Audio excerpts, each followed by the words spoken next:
O cambio de quincena neste mes no que hai xente colle vacacións déixase notar nas estacións de trens e autobuses e tamén nos aeroportos. O tránsito de pasaxeiros foi constante durante toda a mañá. Este era o ambiente na estación intermodal de Santiago este mediodía. Moito tránsito de pasaxeiros coincidindo co remate da primeira quincena de agosto. Bueno, eu veño de Vigo, veño de Guixar, tanto en Guixar como en Urzaiz tamén hai un montón de xente.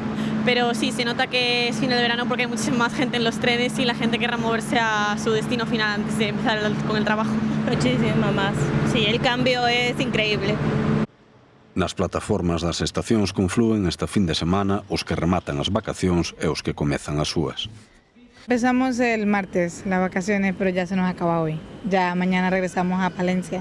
Bueno, pues nosotros hemos venido a veranear con mis padres 15 días y ya se nos acaba. Vamos a volar a Sevilla y de nuevo el lunes rutina de vuelta. Empezamos cuatro días más o menos. Venimos de Madrid y nada, a ver un poquito esto.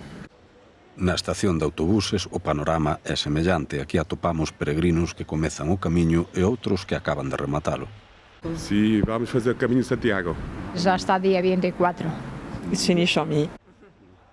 Para min as vacacións acabáronse. Fixen o camiño portugués e foi estupendo.